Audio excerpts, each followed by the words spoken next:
Hallelujah. मुझे सुनने वाले हर एक को जल्द आने वाले यीशु मसीह के नाम में आप सभी को प्रेम भरा सलाम। मैं आशा करता हूँ आप सभी दिन प्रतिदिन लगातार यीशु मसीह में बढ़ते जा रहे हैं। तो आइए मेरे प्रियो, आज हम वचन की ओर बढ़ेंगे और वचन की ओर आगे बढ़ने से पहले आइए अपनी आंखों को बंद करें और परमेश्वर से हम प्रार्थना करें। प्यारे अनुग्रहकारी दयालु प्रभु जी, धन्यवाद परमेश्वर इस सुंदर समय के लिए। यीशु मसीह राजा, तूने हमें यह सौभाग्य दिया परमेश्वर कि कुछ पल तेरे वचनों से हम मनन कर सके। धन्यवाद प्रभु। प्यारे प्रभु जी, जब हम तेरे वचनों की ओर ध्यान लगाते हैं परमेश्वर, तेरा वचन हमारे हृदयों में कार्य करने पाए, तुझ में और भी आगे बढ़ते जाने के लिए तू सहायता मदद कर परमेश्वर। प्रभु जी, तूने हमारे ज्ञान और बुद्धियों को खोला, धन्यवाद कहते हैं। और ये प्रार्थना विनती यीशु मसीह के नाम से मांगता हूँ, आमेन आमेन। मेरे प्रियो, आज का जो मेरा विषय है वह इस प्रकार से है कि व्यवस्था आपको परमेश्वर के स्तर का जीवन यापन करने से योग्य नहीं बना सकती। दूसरे शब्दों में, यदि आप व्यवस्था के अनुसार चलेंगे तो आप परमेश्वर जिस प्रकार से चाहते हैं उस प्रकार का जीवन व्यतीत नहीं कर सकते हैं। मेरे प्रियो, आइए वचन की हम पुष्टि करें। तो मेरे साथ निकालिए गलातियों की पत्री 3 अध्याय और आयत 21। तो गलातियों की पत्री में इस प्रकार से लिखा गया है, तो क्या व्यवस्था परमेश्वर की प्रतिज्ञाओं के विरोध में है? नहीं, कदापि नहीं हो सकता। क्योंकि यदि ऐसी व्यवस्था दी जाती जो जीवन दे सकती तो सचमुच धार्मिकता व्यर्थ होती।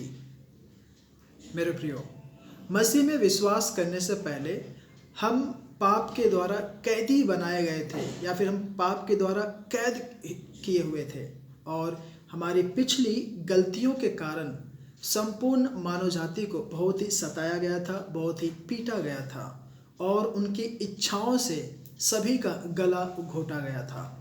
मेरे प्रियो, जिससे हम जानते हैं कि ये सारी बातें गलत हैं। मेरे प्रियो, परमेश्वर जानता था कि हम पाप के गुलाम हैं, हम पाप के कैदी हैं, लेकिन मेरे प्रियो, परमेश्वर ने वहाँ पर भी हम सभी लोगों के लिए एक रास्ता निकाले उस गुलामी से बचने के लिए। मेरे प्रियो, जो कोई भी यीशु मसीह के ऊपर विश्वास करता है, कहने का मतलब कि उसने यीशु मसीह में विश्वास के द्वारा हमें बचने का सौभाग्य दिया। पिता परमेश्वर ने हमें यीशु मसीह में विश्वास के द्वारा बचने का सौभाग्य दिया। और इतना भी नहीं, मसीह के बिना सभी लोग पाप के मुट्ठी में पड़े ही हुए हैं। कहने का मतलब यह है कि यदि आप मसीह यीशु को ग्रहण नहीं करते हैं, अपना उद्धारकर्ता के रूप में उसके ऊपर विश्वास नहीं करते हैं, तो मेरे प्रियो, वह अनंत काल का जीवन आप नहीं पाते हैं। सिर्फ और सिर्फ वे जो केवल यीशु मसीह में अपना विश्वास रखते हैं, वे ही इन बातों से बाहर आ सकते हैं। यदि आप 2 कुरिन्थियों अध्याय 3 आयत 6 पढ़ेंगे तो वहाँ पर ऐसा लिखा है कि जिसने हमें नई वाचा के सेवक होने के योग्य भी किया, शब्द के सेवक नहीं परंतु आत्मा के, क्योंकि शब्द मारता है परंतु आत्मा जिलाता है। मेरे प्रियो, पुरानी लिखित वाचा मृत्यु होते ही समाप्त हो जाती थी, लेकिन नई वाचा के तहत आत्मा जीवन देती है। अर्थात जो ये सोचते हैं पुराने नियम के व्यवस्था को पालन करने से वे बच जाएंगे, तो उनकी यह कोशिश उन्हें मृत्यु तक लेके जाएगी। और इतना भी नहीं, मृत्यु होते ही उनकी सारी कोशिशें समाप्त हो जाएंगी, उनकी सारी आशीषें नष्ट हो जाएंगी, उनकी हर एक उम्मीदों के ऊपर, उनकी हर एक बातों के ऊपर पानी फिर जाएगा। मेरे प्रियो, लेकिन प्रभु यीशु मसीह में विश्वास करके ही कोई व्यक्ति पवित्र आत्मा के माध्यम से ही अनंत काल का जीवन प्राप्त कर सकता है। यदि आप यीशु मसीह में ईमान रख रहे हैं और यीशु मसीह में बहुत ही लगन से, बहुत ही निष्ठा से आप आगे बढ़ रहे हैं, उनकी हर एक आज्ञाओं को मान रहे हैं, तो परमेश्वर पवित्र आत्मा के माध्यम से आपको उस अनंत काल के मार्ग में आपकी अगुवाई करेंगे। और इसी प्रकार दुनिया, हम देखते हैं पूरी दुनिया जो मौत की निंदा करती है, मेरे प्रियो, यह मौत, यह मृत्यु एक सत्य है।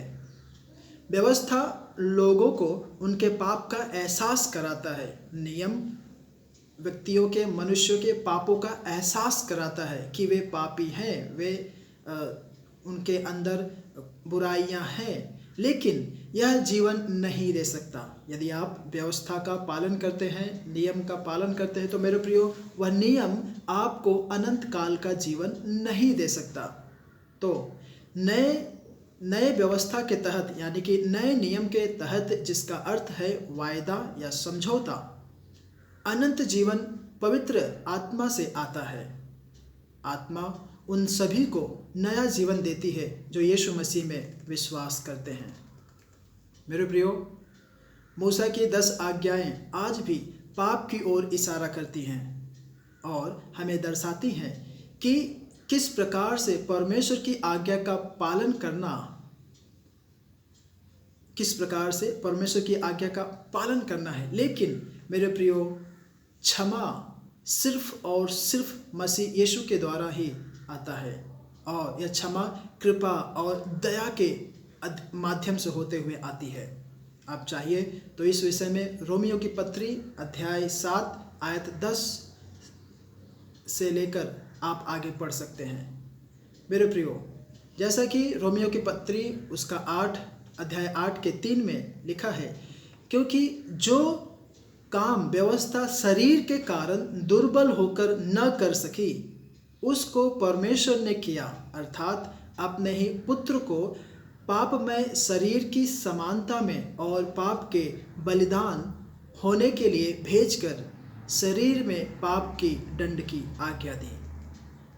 मेरे प्रियो, यीशु ने खुद को हमारे पाप के बलिदान के रूप में दे दिया। पुराने नियम के समय में मंदिर में जानवरों की बलि लगातार दी जाती थी, और इन सब बलिदानों से इजरायलियों को पाप की गंभीरता को दिखाया जाता है। यानी कि इन सभी बलिदान के द्वारा वे इन बातों को महत्व देते हैं, या फिर उसका महत्व समझते हैं कि वे पापी हैं। और इन बातों से हम ये भी समझते हैं कि उस समय पाप कितना बड़ा एक माहौल छा के रखा था। तो हम देखते हैं पापों को क्षमा करने के लिए पहले रक्त बहाया जाना चाहिए। यदि आप लय व्यवस्था पढ़ेंगे, लय व्यवस्था अध्याय 17 आयत 11 में आप वहाँ पे देख सकते हैं। लेकिन जानवरों का खून वास्तव में पापों को दूर नहीं कर सकता था। तो ऐसे में एक ही बार में सभी के कुर्बानी के लिए जो बलिदान था, वह केवल सिर्फ और सिर्फ यीशु मसीह की ओर इशारा करता था, जो निर्दोष और निष्कलंक निष्पापी था, जिसने सभी के पापों के लिए अपने आप का भुगतान कर दिया, हम सभी के पापों का दंड अपने ऊपर ले लिया। रोमियो की पत्री अध्याय 3 आयत 20 के अनुसार, क्योंकि व्यवस्था के कामों से कोई प्राणी उसके सामने धर्मी नहीं ठहरेगा।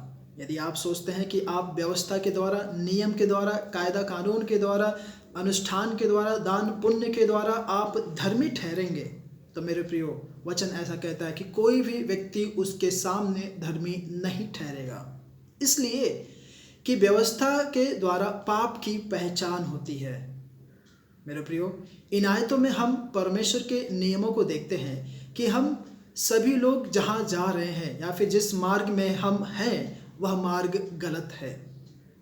व्यवस्था के अनुसार हम जानते हैं कि हम असहाय हैं, हम असहाय पापी हैं और हमें दया की ज़रूरत है, और उसके लिए हमें यीशु मसीह के पास आना अवश्य है। तो व्यवस्था हमें यीशु मसीह की ओर अगुवाई करता है। व्यवस्था हमें यीशु मसीह की ओर हमारा मार्गदर्शन करता है कि हम यीशु मसीह का सा आचरण अपनाएं। हम व्यवस्था का पालन करने से उद्धार को खरीद नहीं सकते, क्योंकि हम इसे पालन करने में कहीं ना कहीं चूक जाएंगे, कहीं ना कहीं हमसे गलतियां हो जाएंगी। हम शायद 100 में से 99 तक हम व्यवस्था का पालन कर लें, लेकिन अगर हमसे एक भी व्यवस्था गलत हो जाती है, तो मेरे प्रियो, वह एक गलत व्यवस्था उन हर एक बातों के ऊपर जो 99 आपने करके हुए गए हैं, पालन करते हुए गए हैं, उन सभी के ऊपर धब्बा लगा देती है। तो कहने का मतलब ये है कि कोई भी व्यक्ति संपूर्ण व्यवस्था का पालन नहीं कर सकता है।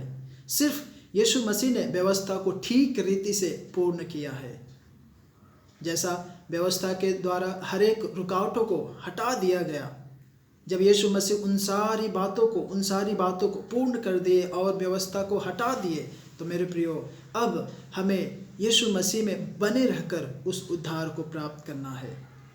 कहने का मतलब यह है कि जब आप यीशु मसीह को अपनाते हैं अपना उद्धारकर्ता के रूप में, तो मेरे प्रियो, जिस परमेश्वर ने, जिस यीशु मसीह ने उन हर एक व्यवस्था का पालन किया है, और अब हर एक मानव लोगों के लिए उन व्यवस्था का पालन करने की आवश्यकता नहीं है, क्योंकि उन सारी व्यवस्था का पालन परमेश्वर ने, यीशु मसीह ने पहले से करके रख दिया है। तो अब हमें उस यीशु मसीह के पीछे होना है। क्यों? वो इसलिए क्योंकि उन्होंने हमारे लिए एक नमूना ठहराया है। तो ऐसे में यीशु मसीह में बने रहकर आप उद्धार पा सकते हैं। तो मेरे प्रियो, आपके अच्छे कार्य आपका उद्धार नहीं कर सकते, आपके दान पुण्य आपका उद्धार नहीं कर सकते, लेकिन आपके पास यीशु मसीह है और आप उनकी आज्ञाओं का पालन करते हुए आप आगे बढ़ रहे हैं। तो मेरे प्रियो, अनंत काल का जीवन आपका इंतज़ार कर रहा है, क्योंकि वचन ऐसा कहता है यूहन्ना रचित सुसमाचार 3:16 में, क्योंकि परमेश्वर ने जगत से ऐसा प्रेम किया कि उसने अपना इकलौता पुत्र दे दिया। कहने का मतलब अपना इकलौता पुत्र यीशु को दे दिया, ताकि जो कोई भी उस पर विश्वास करे वह नाश ना हो, परंतु अनंत काल का जीवन पाए। तो मेरे प्रियो, होने पाए हम सभी जन यदि सोचते हैं कि हम व्यवस्था के द्वारा या फिर अच्छे कामों के द्वारा हमें स्वर्ग मिलेगा, हमें पुण्य मिलेगा, हमें हमारे अच्छे कामों के द्वारा हमें हमारा अच्छा होगा, भला होगा, तो मेरे प्रियो, आपकी सोच गलत है। लेकिन यदि आप यीशु मसीह में ईमान रखते हुए, विश्वास करते हुए, उसकी आज्ञाओं का पालन करते हुए खराई से, सिधाई से आप चल रहे हैं, तो मेरे प्रियो, अनंत काल का जीवन आपका इंतजार कर रहा है। प्रभु आप सभी को इन वचनों से आशीषित करे, अनुग्रहित करे। आमीन।